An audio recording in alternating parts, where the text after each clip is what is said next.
Welcome. I'm Chris Taylor. This is Joey Mason, and today our guest, Paul Prine. Yes, sir. Paul. Thanks for joining us today. Thank you for the opportunity. Appreciate we just had a great lunch. That's right. Yeah. So big shout out to Southwest Chamber of Commerce. That's where we're here today. We got fed a great lunch today, and they do it once a month, which is great. And I know you've been here multiple times. Well, I have been over the years. Yes. Yeah. So it's great. Well, we had Margie Wilcox here. We had Chip Brown. We had David Sessions. Right. Yeah, it was a great day. Yeah, I mean, learned a lot about some bills that I didn't know that was coming through the pipeline. So I think it's great. I think it was informative for sure. We don't get a lot of that as the average everyday citizen, where you have senators and state reps come in here and tell you what they did. Yeah. And as I was sitting there listening to it, I was thinking maybe we need to kind of work with them a little bit and start maybe pushing out some information before the bill comes out, maybe rally some of the people behind it. Well, and I kind of felt bad myself. Tina, who's the president here, she was saying, hey, they work for us, right.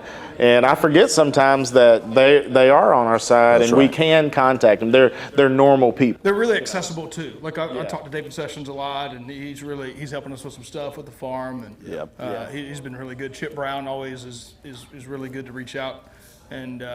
I think we live in a really good part of the country. We do. And, we do. We live in the best. Access. Yeah, I believe we live in the best part of the country. I agree. Yeah. Yes, sir. So to start things off, I got a question. We talked a little bit before. Okay, come on. I like to be a little light on things. Yeah. So I'm not going to hit you with any questions that I did with Joey in an earlier podcast. But here's a question I want you to answer, because I made a joke earlier about my Asian heritage. Then I found out that you got some Asian heritage too, intermingling. So what is your favorite Asian dish? Well, for me, it's commonly known as pho, which is a soup. Yes. And nobody makes it better than my wife does. Typically, most people only eat the beef pho. Yes. But she has really perfected her niche, so to speak, with chicken pho. Yeah. And I think it's become really, really popular. And so if I had to say, it would be eating the beef pho with sticky rice. So a lot of people will say pho, but it's pho. It's pho. It's pho, and Right. then And people it's spelled pho. I think it's spelled pho, right. yeah. But it's pho. Like Right. people need to get on that train. Get on the train and start pronouncing it right. That's right. So tell us a little bit about your wife. I did not know. Yeah, so it's great. You and I were talking before we started recording, and I thought the joke was funny a little bit, kind of making things light. My wife is my high school sweetheart. I've been with her for 37 years, August the 15th. That's awesome. Coming up, we'll be married 30 years, my high school sweetheart. She is actually from the country of Laos. Yeah. And so it was interesting. You and I were talking. You said you were born in Singapore, and I thought it was kind of funny, and it's a long story, but as my wife and her family were in transit to the States when she was 3 years old, her yet-to-be-born baby sister in transit was born in Singapore. That's too cool. So I don't know if she's Laos or if she's Chinese, but we'll She's figure it Asian. out. She's Asian, that's for sure. But it's an interesting story made for TV. But no doubt she has a beautiful big family, and we love them all. Well, I love the joke when people will ask me, you don't get this joke, Joey, but... well, thank you, Chris. I appreciate that. No, you'll get it. You just don't get people to ask you. It's like, because you're white. Right. But they'll say...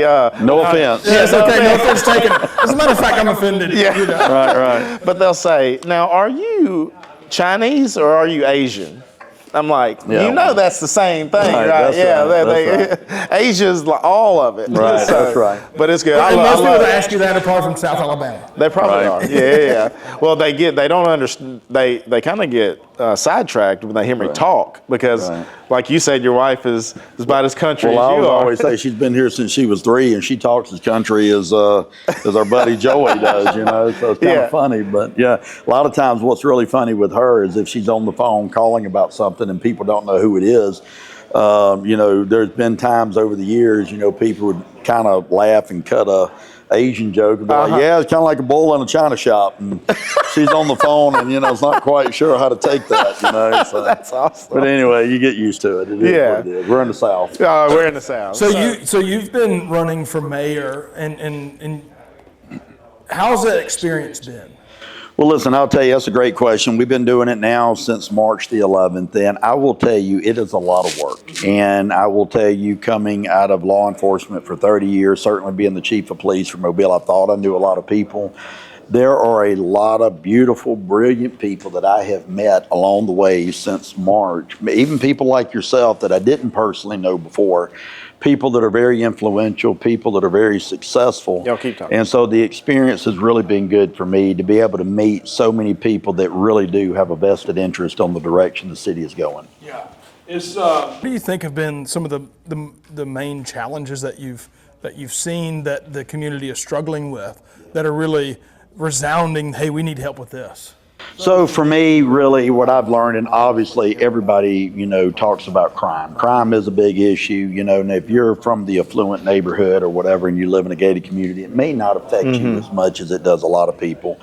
But no doubt crime. And then, of course, what I've heard a lot from the business community is that we're not really business friendly. And so that didn't make sense to me coming out of law enforcement. Right. What does that mean? And what I found out, especially for contractors, developers, realtors, and even people trying to open businesses, where they're trying to get a license to open a small business, or they're trying to get a permit to build a building or to refurbish a building, I've heard the horror stories.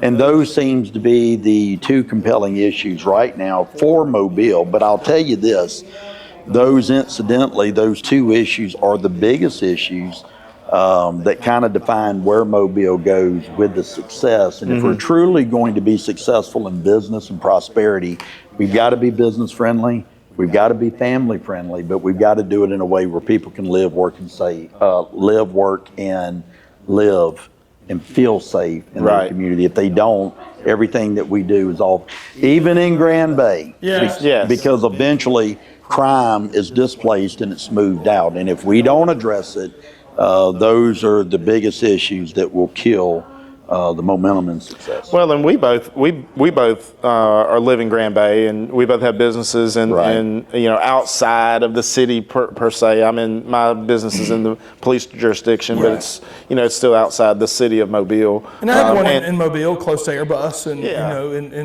and there is some crime over there. But generally speaking, like if you're, I don't know, if you just go out looking for it, it's going to find you. But generally, if you stay to yourself and do what you're supposed to do, and generally, I haven't experienced much crime personally. Yeah, and I think it's probably, definitely more than we do. Statistically, it's there. And it may be concentrated in certain areas. Well, I don't go to certain areas because there's crime. Like you won't see me going to this place or that place because, even though I really like eating pho there or whatever. Did I say it right? I'm cultured. I'm so uncultured.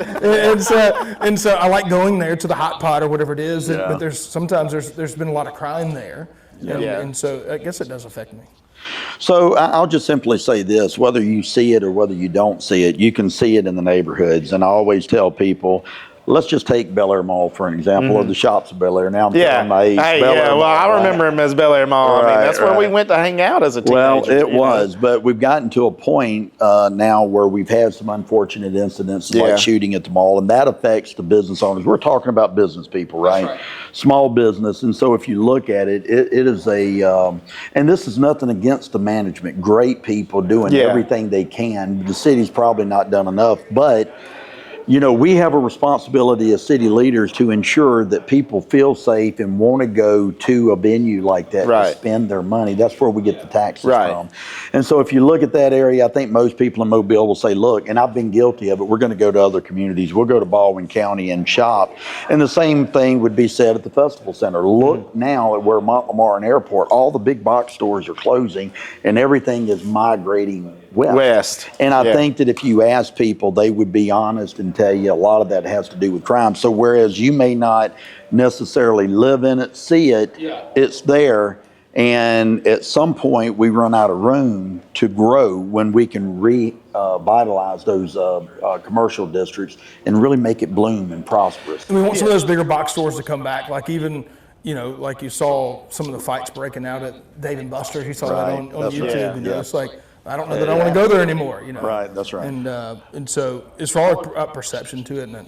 Well, I think, you're spot on. I tell people all the time, we do have a youth violence problem here. We can correct it. We've already done it. We can do it again. Crimes does seem to be trending up, like in homicides. But when you take what you just said, there are things that we can do. Now, if you look at Mobile's crime rate compared to, say, Montgomery, Alabama, or even Jackson, Mississippi, our crime rate is half of theirs. But we still, much like a business, we are brand, and we don't brand very well, and so we do have to battle that perception because of social media. And of course, when you have nicknames like Mob Town, it's funny, people get it, but at the end of the day, it doesn't suit us. It triggers something in the brain that says, well, that's a bad place to go. And if you think about it, that affects businesses, people that invest, people like, Joey Mason that has invested their time, energy, and effort and money into, filling a void or a gap or a needed service in Mobile. At some point people are like, well, this really isn't good. Maybe we need to move to Baldwin County. Yeah. Well, when we talk about reputation, reputation is definitely big. Joey's got his farm, but he's also got his Farmers in Action, which he started, which is a nonprofit. And he wants that reputation to be, hey, this is something that we're doing to give back to the community. We do that as well. I have a business in Birmingham, which was the largest city in Alabama. Now it's Huntsville. But even in Birmingham, when I meet people and they ask, they're like, where are you from? I'm like, well, I live in Mobile. They're like, oh, that's bad. Mobile or Little Chicago, one of the two. I'm thinking, you live in Birmingham. Right. But I think with our business and the nonprofit that we've started, we really want to give people, we're talking about youth not having any opportunities. We want to give them opportunities so that they can, like we talked about on the last podcast, if you go home at night from working a full shift, you don't have time for bull crap. Right. You got time to go home, go to sleep, wake up, let's do it again. And you can kind of get out of the cycle, and that's kind of what we would like to do and see happen, because some of these people don't have opportunities, Well, I think you're spot on, and I tell people all the time, I grew up very poor. It doesn't mean if you grow up poor that you're going to end up a life of crime. But if you look at the vast majority of people, statistically speaking, that commit the largest or the most amount of crime, it's those from a poverty background, what I call the poverty mindset. Right. I grew up poor, but I had a lot of love, faith, and discipline. And while the government cannot get into the home, which is the crux of where the problem is, it opens the door and the segue to my vision of really kind of honing in workforce development. Now, I'd have to tell you, Mobile County has some great workforce development schools. The problem is they're isolated. They work in silos, okay? And so for me, I think that by working with the schools that we should know with test scores and the intellectual ability and capacity for kids to learn, we should know by 8th grade if these kids are college ready. And if they are not, I think we as leaders, working with the parents, have an obligation to steer these children toward either military careers, if you will, or into the workforce development. He has a cattle farm and he needs help on the ranch. Oh, yeah. I mean, so why, at the end of the day, there's this idea that, you only have to get a college degree to be successful. And I think that's just terrible. You go work with a guy like Joey Mason and you learn the business. At some point, you may say, well, listen, there's a bigger need for beef or for cattle or whatever we're doing. And who better to work for than Joey Mason at the farm? You may say, ain't no way in hell I can do this for the rest of my life. Well, that could be true. You might figure that out real quick. But I think to your point is giving kids opportunity. Nothing's going to change opportunity more than wealth and prosperity, and we don't do that very well. And what I'd like to see happen is Baldwin County just built one heck of a trade school. They did. And we should be doing those same things. There's a lot of talent here. Airbus is here. You have ThyssenKrupp, I think that's what it's still called, Atakumpo, I think. But there's a lot of industry that requires some of these different blue-collar trades. Right. And we're training people in Baldwin County and bring them over here. We should be doing the same thing here. Well, I agree. And, and I'm a segue into this, but to your point is everybody talks about affordable housing. And I've heard other candidates say, well, it depends on the candidate talking or the people or what they think. There's only one affordable housing by definition, and that's government subsidized housing, right? Yeah. If you say that we need to build affordable housing or market rate housing for the average everyday person that can't afford it, well, you're either talking about subsidized housing or market rate housing. But the truth is because we live in a capitalistic society, and in my opinion, one of the greatest societies of the world, the reality of it is, you can't say, well, we need affordable housing in the free market, non-subsidized, but it has to be affordable for a family to buy. Well, there's no way to control that. Right. Okay. Yeah. And so what we should be focusing on is workforce development, how to educate our community to make money and to thrive and prosper. And we'll talk a little bit about that when we talk about small business in a moment and how the government can aid that in facilitating small business, which I think is great. And I think Bill Clinton had probably, you guys are probably too young for that, but Bill Clinton had a welfare to work program where there was a lifetime limit on welfare, but in the meantime, we educate, train you to level up to the next level. And listen, we only know what we know as people growing up in a mindset or that poverty mindset, but the truth is there is nothing that's going to change an individual's life for the rest of their generation or lineage than wealth and prosperity. Right. Opportunity. Opportunity. Well, and I agree with that too, because and I believe what the Bible says. The love of money is the root of all evil. But I tell you what, money fixes a lot of problems. It does fix a lot of problems. And it doesn't make things better a lot of times, maybe, and there's a whole different conversation we could get into about how people manage money and get into a house that, we talk about housing, get into a house that's way too much money for them, Right. and they're spending money on cars and all that stuff. But, if you can create avenues to where businesses can thrive more. Right. I mean, I don't know if we say Mobile needs to emulate anybody else. I think every city is unique to its own.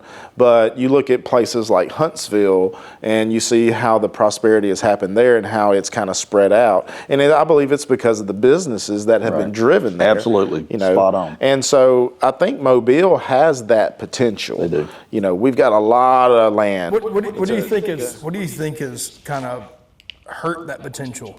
Is it how Mobile's always run? Is it, why aren't we the Birminghams of the world? You know what I mean? Why do you think that is? Well, if you were to ask me, I'll just tell you this, because it's been a lot of political control and political control in the way of big money contracts in Mobile that has only systemically went to a handful of companies or people. And I'm careful to say that because we call it sometimes the old Mobile establishment, and there are some good families. They are, and they're good people, but everybody, where they can, is going to leverage wherever the opportunity is.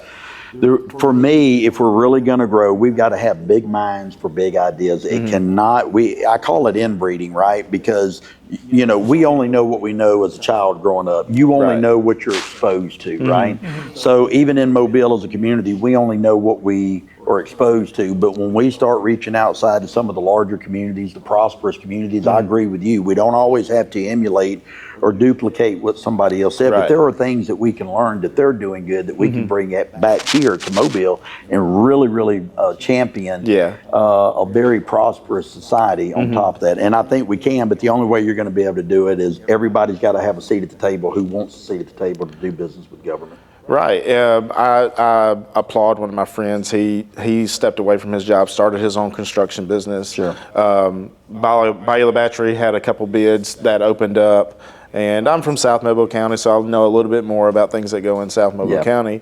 And they were open to allowing people to kind of have a seat at the table. Sure. And him being a fairly new business owner in a field that he's worked before, he was able to win a bid. Right. And it was a multi-million-dollar bid that will really shape the landscape of his employees, his life, his business, and I think could take him to the next level. And who knows what could happen with that for him versus that normally going to a select few that have had their hands in it for a long time. And if you don't mind, I'll just piggyback because you said that, I'm a big proponent of keeping the money here. So when we open up the doors, for contracts or money, whoever's doing business with the city of Mobile, the priority needs to be given to those that take the investment and the risk in the city of Mobile. And then we go outside there one layer. If we don't have somebody that can fill the need or the job or the service with that particular contract in the city, then we keep it in the state. But then if we can't find it, and only as a last resort, There's nobody in the city of Mobile, there's nobody in the county, there's nobody in the state. Then we open the doors to outside and say, hey, this contract is available to whoever. But the reality of it is we keep the tax revenue here. We keep the people employees here, spending their money, buying houses here, buying cars here, buying property here, generating that sales tax revenue. Right. So is that, and Joey, you may have a question that better than this of mine. Is there a way that you see businesses thriving by decreasing the tax burden that they have currently, or is it another way that you see that can help businesses more so than just like the tax burden and things like that? I'd be interested to hear him, but I will say this. I am, as a leader in government, unlike maybe some candidates, not just local, but nationwide, everybody makes promises, about lowering the tax burden and the debt. And until whoever the next mayor is goes into office, and hopefully that's me, then we can look at the books, audit the books, find out what the true state of the finances are. It's kind of hard to say, well, I want to lower the tax burden. Because at the end of the day, you got to have taxes. Well, you got to have taxes. I mean, it's like, it's the whole, you But go we're back. taxed on top of our tax, right? You catch an income tax, and then you catch a use tax, and then ad valorem tax, and tax Property when we die, tax. and property tax, and Asian tax. we got the Asian tax, Tax the faux tax,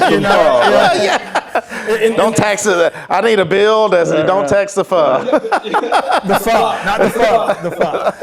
And so, I think it's really cool because, in this big, beautiful bill that Trump just passed, that you can go back for the last 3 years and get R&D development money. Even if you've written it off on your taxes, you can still get that as a check back to kind of stimulate what you've done. Whereas in previous years, innovation like that has been stymied. And it's like, no, you can't write it off. You got to spend the money, and you can't write it off now. You can kind of get some of that back. And so maybe doing some things like that with the city, it's like, hey, we're going to give you an opportunity. We're going to let you be innovative. We're going to let you take a gamble. And then we're also going to help you with your taxes in that that regard. Right. And so it allows people that ordinarily wouldn't put forth money to go take the thing, like our friend that we've been talking about. They can do that, or have innovative new tools that they can use to make this widget better. And listen, and that's a great example. But my thought process too is, if we can reduce tax, we reduce tax. Okay. The problem with government is we never go back, we never rescind. And so, for example, I know we'll talk to a young man about opportunities. But for me, I'm gonna be honest with you, I just simply think that doing things like encouraging a small business and entrepreneurs to come in and fill the gap in the void where there's a void and a gap in the community. And what does that look like? Maybe a first year we waive your fees, right? Instead of projecting what your income's going to be, and then you get a debit or a credit at the end of the year. Maybe the government gets a free loan from us. Yeah, maybe a 2 or 3 year tiered system where we, it's incremental in tax until the business, as well as I do, the first 5 years of any business is the most vulnerable. And so what can government do to prop that business up and support it? Because here's the deal. It is not the big corporations that come to town that get all the tax incentives and never hire the people they promise to hire in our community that give us the real benefit. It's the small business. Right. And we as government leaders, especially local government, should prop up the small business. And I'm not talking about handouts. I'm talking about hands up, right? Where we're going to help facilitate any way we can that makes you successful in those first 5 years. And here's the thing, if you can sustain after that, it's a win-win, not only for Mobile, but for the coffers of the city. Yeah, right now what it becomes is like all these anchors that are weighing you down. You're trying to build, you're trying to do all these things, and it just becomes like these, every time you turn around, it's an anchor. Well, and Joey and I have talked about this just as friends sitting around a table. I mean, we love employing people. I love, people will ask, well, what are you doing in revenue? And I'm like, hey, let me tell you about how my team is doing. Let me tell you, who I've got as a general manager now, or let me tell you how much my payroll is. I love sharing about that because we're investing in our communities, in the families, and they're spending money in our communities with other families and small business. And it's just a revolving. And you know, I've got to say this just because you pointed that out, and you hear so much in national politics, tax the rich, tax the rich. But even from a pragmatic standpoint, it's like, okay, you're trying to overtax the very people that are turning the economy and giving people jobs and lifestyles that they otherwise would not have. Yeah. And so I don't know if the average public really understands that, right? And so my thoughts are this, is we should be incentivizing the business person to do better, to do more, to employ more, and whatever that looks like. And I'm not against, and we're not against not paying taxes. Like, I'm okay with you got to pay taxes. I'm okay with that, right. you know. But there's this idea that it's never enough, and then I tell people, whether you like Trump or you don't like Trump, if Doge is a real thing and we only know what we see in the media, and there's this billions of dollars of waste, I promise you it goes on at the local level in every community. Real leaders have to go in, audit the books, get rid of the frivolous spending, and say, what is the fundamental role of government, and get back to the basics. It's too bloated, isn't it? I mean, it becomes this machine that you really have to feed and keep feeding and keep feeding. Government, like you said, doesn't create anything. It just takes from... Well, Joey, look at annexation. It was good. We needed it at the point, right? But look at annexation. We annex. And by the way, I'm only a proponent of annexation if the community or the citizens want it. I don't think government should be trying to go and get land or money grabs from the community. The problem with annexation, and now I've been a part of it here 2 years ago as the chief of police, is we overpromise, right? A lot of services, whether it's police, fire, or whatever, the garbage pickup, it doesn't matter. But we can't even properly take care of the infrastructure that we have. So until we audit the books, find out where the money's at to ensure what is our real responsibility as a community, if we'll get, and it sounds so simple, but we never do. Yeah, but you can make a pro forma look however you want to. You can make it look all this magical stuff. We're going to do this, we're going to do this, we're going to have these revenues. But if it was all accurate, then there wouldn't be people that were business strategists. There wouldn't be people that were trying and failing. And so you make all these promises. And it just doesn't happen, you know. Well, I believe we're overtaxed in any form of government, and I think that's obvious by what we see in government. And I think that gives the sentiment of this idea that politicians are corrupt, whether they are or whether they're not. There's just this idea, and I don't think if we're truly going to champion the average everyday citizen, not the most affluent 10% of society, the average everyday person that's out here trying to take care of their family, live, work, and play, then government should ease the burden, whether it's taxes, whether it's crime, or facilitating growth by being business friendly. That is government's ultimate responsibility. Well, we talk about business now. Joey's got a guest here today. So Joey, I'm gonna let you talk about the new entrepreneurs that get into so Joey, take it from JC here. Staples, man, you started a lawn care business a couple years ago, right? And you've been cutting grass for the last couple years. You reached out to me on TikTok and said, hey, can you do our business a shout out? And so I figured we'd get you here and do your business a shout out. Take a deep breath. It's fine. First time on camera probably. It's okay. But hey, as a result of you stepping out on TikTok, we figured we'd do this and get you a little support. See if we can't get you, you're trying to get a enclosed trailer, right? So we're going to try to see if we can't get you one of those. There's a lot of people that watch what we do, and maybe we can raise some money for you and get you one. All right? So do you have some questions? What step will you take to simplify the permitting process of small businesses? Well, that's an excellent question. Listen, so what we would do is create a committee, and I think that's important because the permitting process and the licensing process has been kind of a nightmare from what I understand. And I believe there needs to be a one-stop shop at City Hall so people like you, entrepreneurs, can come down there and we give you information that shows you exactly what that process looks like. And at any point from the time you submit your application, you should be able to follow in real time to the end when it's ultimately approved. Yes, sir. What is your stance on business taxes for small businesses? Listen, I'm not a proponent of taxes, but I think Joey said it a while ago, we got to pay taxes because there's things to take care of.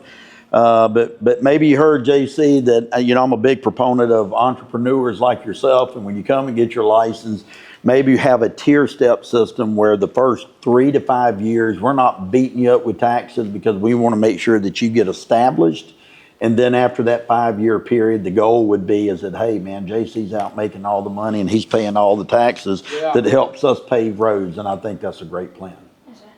Will your administration give preferences to local businesses for city contracts like cutting the side of roads? You better believe it. My philosophy is that while we have employees to do that, the task is big. And if the task is really that big, we should also be working with private industry such as your company, right? And to be able to go out and mow these ditches or take care of these islands or medians to take care of.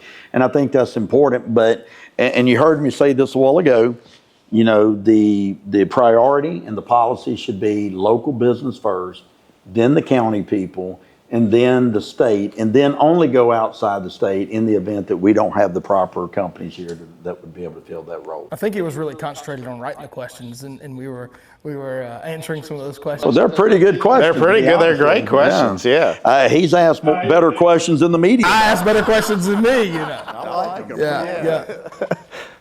That's it. One more. Off the top of your head. I have one more. Okay. Good. Okay. Hey, yeah. Ask one more. What tax breaks would you propose to encourage small businesses' growth in Mobile? Well, that's kind of got back to the previous question in that we do a tier system where maybe the first year you don't pay a tax, right? You just get your license, we give the license to you, you can do business, and then we tier step that, you know, from year 2 to 5, and then it's incremental at that point, and then at year 5, of course, then we're going to tax you and get all your money. But other than that, you know, that gives you as an entrepreneur, as a small business, an opportunity to really get established. And the truth of it is you know, the amount of money that you would or wouldn't make per se as one business owner is not going to be a hindrance on the city at that point. Okay. Yeah, but that is fantastic. I wish you all the best. And when I become the mayor, now you're a little young right now. How old are you? Tell us how old you are. 12 years 12 old. years Do you want to give a plug when you become the mayor? What? So when I become the mayor and then you get of legal age to get a license, you come and see us.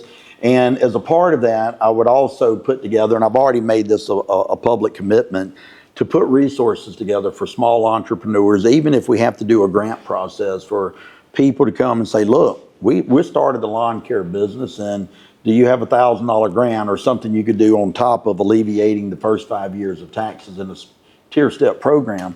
But that's really where we want to go, is we want to encourage young people like you to start businesses, because that's really where the success is. And I have to say this real quick.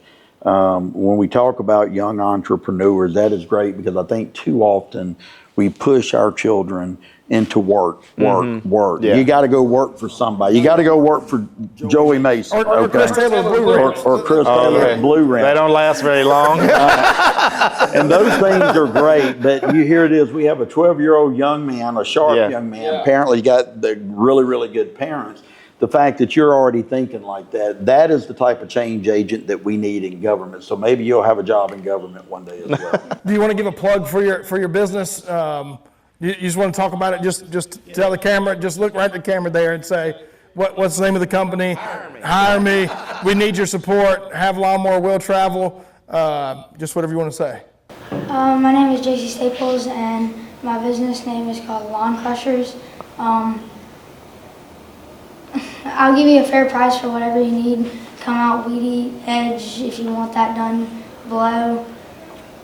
And how can they reach you? Give them the telephone number. 662-574-6380. All right. And let me also say this, he's trying to buy an enclosed trailer, is what we understand. Yeah. So if anybody sees this and they think that they can help JC get this thing up and running, we would encourage you to reach out to him. What kind do you want? So let's be specific. An enclosed trailer. How long? Big as? 12 by 6. 12 by 6. Let's go 16. Let's go. For the truck, you know? Let's prepare for the expansion. Come on now. Yeah. 6 by 12. All right. Awesome. With weed eater racks complimentary in there, right? Some blower racks, right? It's a place where you can put some different things. Have you found one? Where's your favorite place that you found one? I mean, we've been looking around. I don't really have a favorite place. Okay. Just whoever helped you get one. Yeah, we're hoping somebody's going to give you one. Is what we're trying to go for here. So good. Well, thank you for coming, man. Yeah, do you want to sit here and just listen to us a little bit longer? Oh, good. Yeah, you're welcome to. So we talked about business. We talked about taxes. Let's talk about families. Let's talk about how in Mobile there's definitely a lot of single moms. There's definitely a lot of parents that are displaced. There's grandmas that are raising their kids. What is something that the city of Mobile can do to help out those parents and help out those that are maybe struggling raising their kids? And I know we have programs like food stamps and things like that, but those that are struggling, what would they want to hear from Paul Prine about what he's going to do for their lives? Right. So in brevity, to fix a problem, you've got to identify the problem, right? Whether it's crime, whether it's welfare, whether it's people not having enough people in the workforce, you have to identify the problem. But specifically for me, I think that a hand up, not a handout, is what really works in society, right? Yeah. If you give a handout, people don't appreciate, they don't really understand what they've received, because handouts essentially are nothing more but tax dollars used. Right, yeah. But when you talk about different things, we have a lot of problems: homelessness, mental health issues. There's a lot of problems that we have to address in Mobile. But the lift is heavy. The lift is really, really big, and government can't do it.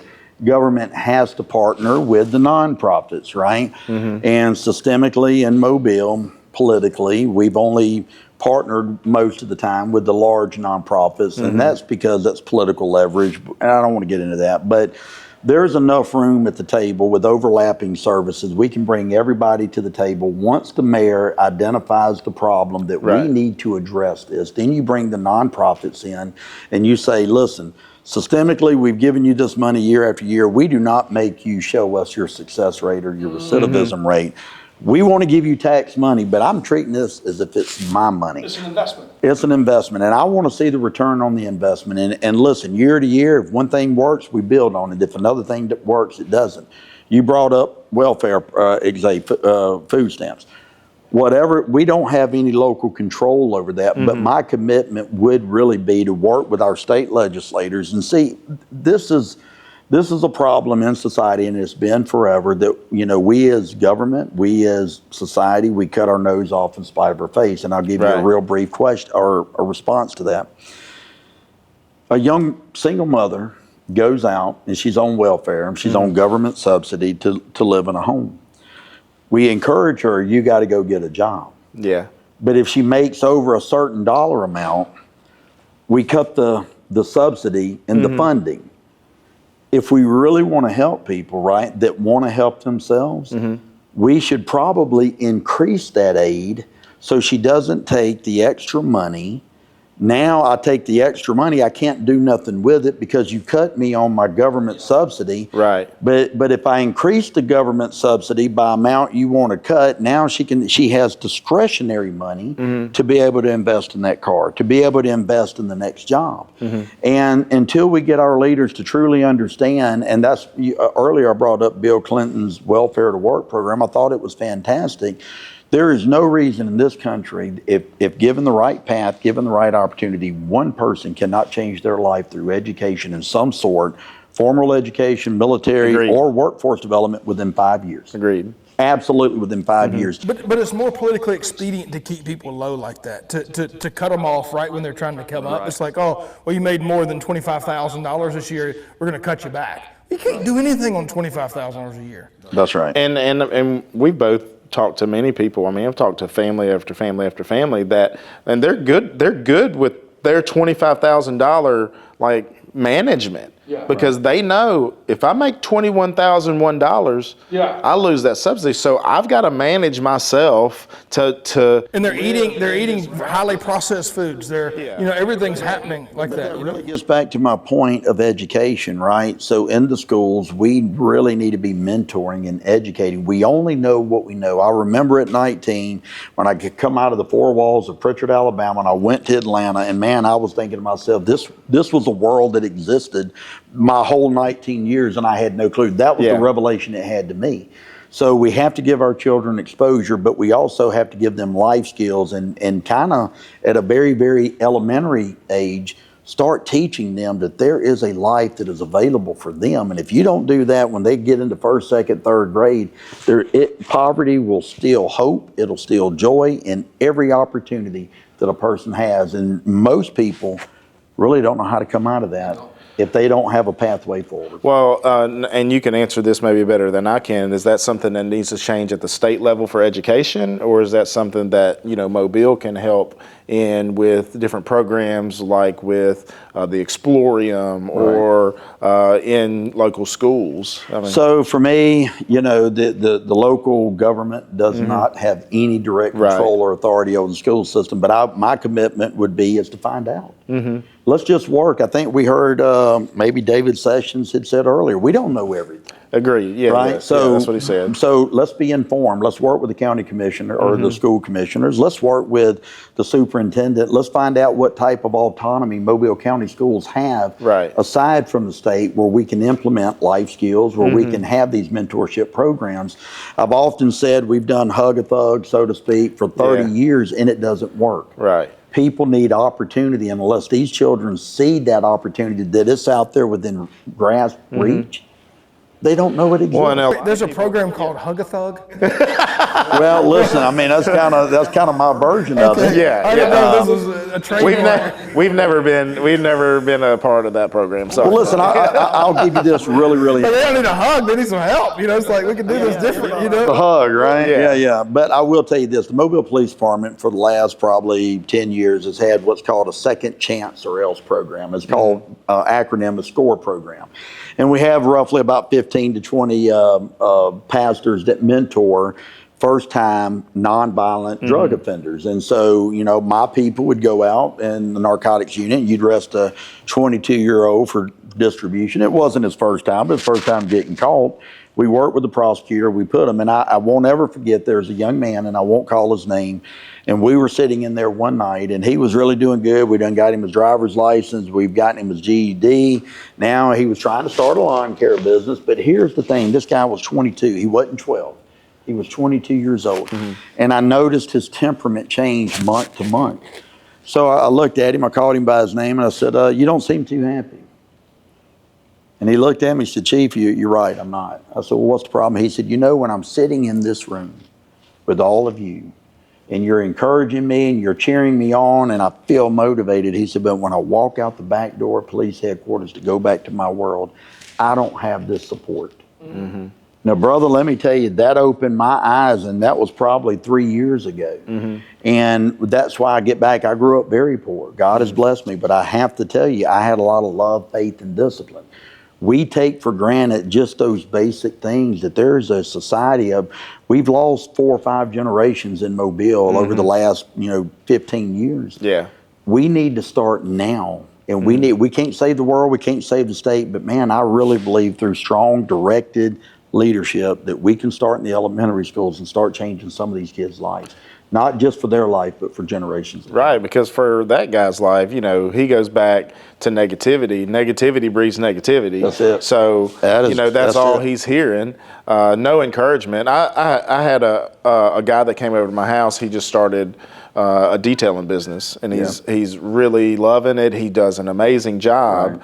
He's black, and we began to talk about like the not the race war, but the problem with black people not supporting black people. Right. And I'm like, dude, you do such good work. You probably got people in your community that are, he's like, nobody wants to use me. He said, nobody wants to spend their money with. He said, they all hate what I do because I'm trying to prosper myself. He said, they all look down at me. So it's that negativity that and I don't even know that that's necessarily, and it is, but I don't even know if that's necessarily within any one culture at all. No. I have found that is across the board. It is across the board. Yeah. Joy has experienced it. I have experienced. I'm the exception to the rule. Yeah. And so, they call it the crab bucket mentality, that you're down in general population, and so the first time you try to level up and get ahead, all the naysayers come out. They're trying to pull you and grab you down. And I actually had this conversation with my wife, the Asian wife, this morning. And we were on the phone. She was going to work, and I was going the other way. And I actually told her, I said, over the years, if I had to be honest, that what I really found out, successful people sit in groups and they talk about ideas. Yeah. Unfortunately, unsuccessful people sit in their groups and they talk about other people. Yeah. And that is very profound. You think about that. Well, I think it goes back to the old saying, it's not what you know, it's who you know. That's a fact. And it's not like, oh, I got to know the senator that gets me in the back door. No, you need other people that are in your industry that work together and get you to the level that. And you got to show yourself friendly to people too. Yeah, you know, you can't just be the world's against me and not show yourself friendly, because you never know. Like meeting you, and if you're not out here doing this, then you're never going to do anything. And I have to tell you, And it's without not getting about keeping up with the Joneses. No matter what people say, it's not about keeping up with the Joneses at all. It's like, We'll never keep up with yeah, it's like this stuff doesn't matter anymore to me anyway. This is not my identity. This doesn't mean anything to me. These are just more tools. We talked about this. These are just more tools for us to go and help more people out. And I have to say this, Senator Jack Williams with the state of Alabama, a couple of years ago, I was working on trying to put a program, won't get into it, with the police department. And man, we were trying to get some people up in Montgomery to call us. A year and a half later, we couldn't get nothing done. And that was the chief of police calling, right? And anyway, I got in front of Jack Williams. You don't know what you said, who knows who. Right. And that's where relationships matter. After contacting Senator Williams, man, a week and a half later, I'm sitting in front of Kay Ivey, getting exactly what it is that I asked for. And then after that meeting with her, within a month, I had exactly what it took me a year and a half to get. And that's being friendly, reaching out to people and saying, hey, what can we do? What can you do to help me do this? And people are willing. They're on the sidelines willing to help, but you got to learn to ask and you got to be friendly. Look, I didn't know that his wife was Laotian, and now we can have the best pho that we've ever eaten. Sir. You know, so All you had to do was ask. all we had to do was ask. And then we'll get Joey to bring some beef. That's That's right. I'll right. bring We the can- beef and y'all bring the rice. Yeah. What else is in there? Rice? No, the fuzz, the noodles, and then you know what you got. And I forget. I mean, you like broth and you got the broth, but the little bean sprouts. Yeah. She don't like them. I like them. And you know, it matters if you want cilantro in it. I had a brother-in-law that loved putting an egg in his, and I think I don't really like the egg in mine. Yeah, and at some point, I mean, you kind of build it out, and then you got the sriracha sauce and the oyster sauce and all that goes with it. But it's I always. Have you ever had pho before? Okay. We're gonna have to get Mom to take him up to pho. Yeah. Well, I definitely appreciate you spending time with us today. Is there anything, we've got 20 days left, something like that? Yeah. Is there anything that, you want people to just know from your heart, like where you stand? Yeah. Listen, I'll simply tell you this. You guys have been great, and thank you for the opportunity to allow me to talk a little bit. We really don't get this kind of opportunity to talk when you're doing forums. You got a minute or 30 seconds to give a response.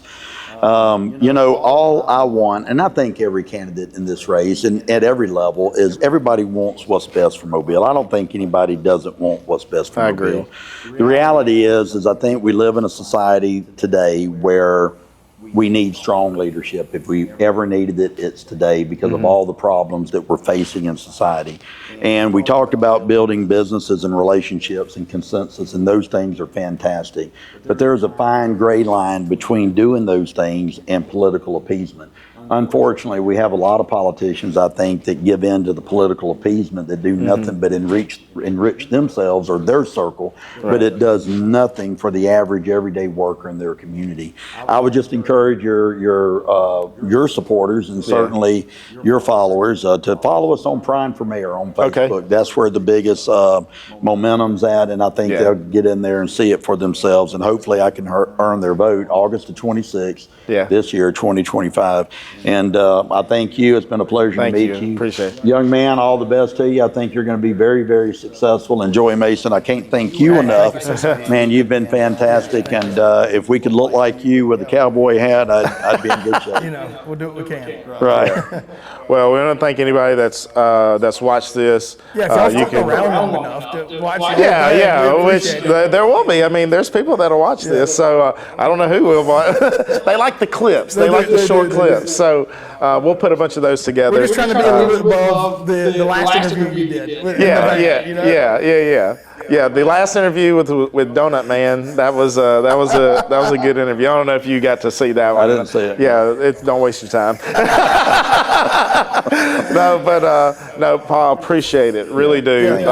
I think it's good that we're able to share a little bit long form. Sure. Because you're right. You guys kind of get blasted for 30 seconds and with a question, and then you're like, oh, to the next person. You don't really get to share, kind of what's on your heart, maybe a little bit more details. And I think people want to know that. And by the time you take a breath, you've already lost 10 seconds. You got 20 seconds left. So this is good. If you're watching this, you can definitely like and subscribe. Go to Paul Prine for mayor on Facebook. That's right. You can find his page, search his page. You can like his page, share it with your friends.